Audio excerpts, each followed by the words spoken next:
nosoratana teo amin'ny vato. Nosoratana teo amin'ny vato.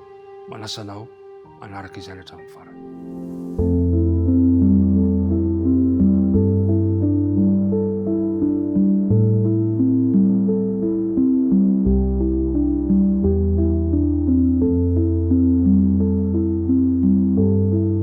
Miarabantsika rehetrarehetra indray tafahoana soamantsy tsara amin'ity maraina vaovao ity rehefa samy natory ny ala azo antoka fa nomen'Andriamanitra hery dia tafafo maraina isika miaona indray amin'izao anio izao tonona mandrakariva ho anao sy ny ankonanao ny fiadanany tompo. Andeha ry hiaraka hivavaka isika ankehitriny raha nomboka izao dinika izao. Tomponay tsara indrina any an-danitro, Andriamanitra mandrakizay, Andriamanitra ilay tia sy mamindra fo aminay, misaotra anao indray izay no ity fotoana sara-pity andiniana ny teninao. Tomoera te-amponay tompo, ary avelao ny heloka iziny tsy fahatanterahana rehetra. Ataovy vita fihavanana eo anatrehanao izay, ka raha andinika ny teninao, dia ingana izao teninao izao mba hitondra sosy fitahina, taridalana ho anay tsirairay avy. Dia aminaranao nangatana ny vavaka. Amen. Andeha tonontsika fanomboana fotoana hatrany ilay andinina tao tadina. Matitiko fa enina ka andinina fa telo amby telopolo manao hoe fakatsao aloha ny fanjakany sy ny fahamarinany dia hanampoanareo izany rehetra izany. Androany dia ho toizantsika indray ny dinika izay efa nataontsika tamin'ny omaly. Omaly tsika dia nahitantsika ilay hoe ilay alitara-panavaozana. Fa androany kosa tsika dia hoe nosoratana teo amin'ny vato. Inona no hevitra izany? Inona no avy hevitra izany toe-javatra izany? Dia hojerevantsika ny voalaza amin'ny bokin'ny Josoa toko fahavalo ka ny andininy faharoa amby telopolo sy ka hatramin'ny fahadimy amby telopolo. Sao no voalaza ny teny amin'ny anaran'i Jesosy. Dia nosoratana teo amin'ny vato ny dikan'ny lalàn'i Mosesy, ary izay efa nosoratana teo anatrehan'ny zanak'i Israely. Ary ny Israely rehetra sy ny loholony sy ny mpife azy ary ny mpitsara azy dia nitsanga teo amin'ny andaniny roa amin'ny fiara teo anatrehan'ny Levita mpisorona, izay mitondra ny fiara ny faneken'i Jehovah, na olona hafa firenena na Israely. Ny atsasany nanarify ny tendrombohitra Gerizima, ary ny atsasany nanarify ny tendrombohitra Ebala, ary izay efa nadininy Mosesy sy mpanompon'i Jehovah fahiny mba hitsodrano ny olona Israely. Ary rehefa afaka izany dia namaky ny teny lalàna rehetra izy, dia ny fitahiana sy ny fanozonana arak'izay rehetra voasoratra ao amin'ny boky lalàna.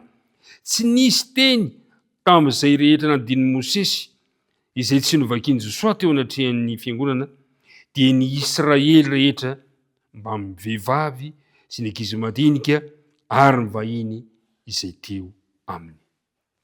Ao amin'ny bokin'ny Deutéronomie toko faharaka ambin'ny folo koa ka ny andininy fahasivy amby roapolo dia miresaka ny amin'ny toe-javatra izay voalaza ao amin'ny bokin'i Josoa izy io.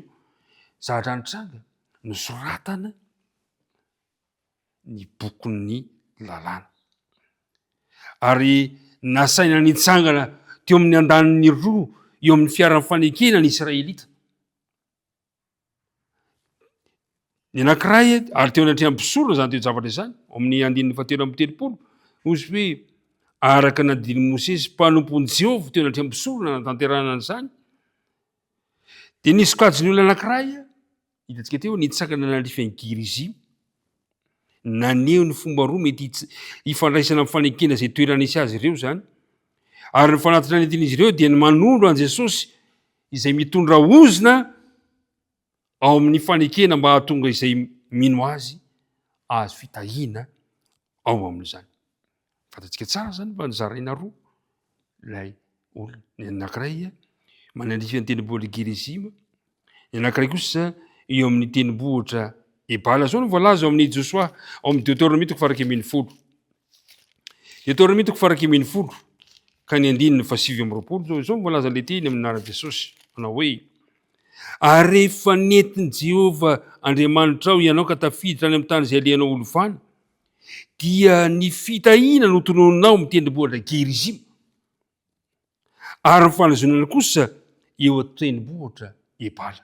Fa nahoana no misy fitahiana, ary nahoana no misy fanazonana, nahoana ny zaraina roa andany segilany ny olona tsy misy teo anilanilany ny zavatra misy zany mpiara-midinika namana de tsy misy zany hoe mijanona eo anilanilany ka na ianao andray fanozonana na ianao andray ny fitahina zay iny mahatonga ny hoe nozarainy nadika le fiarany lay didin'Andriamanitra nahoana no nilaina zany toe-javatra izany fa nahoana no nosoratana indray izany toe-javatra izany zao ny voalaza amin'ny boky Deutéronomie toko faefatra ka andininy faraky amby telopolo Deutéronomie toko faefatra ka andininy faraky amby telopolo de hoy izy hoe fa Andriamanitra mamindra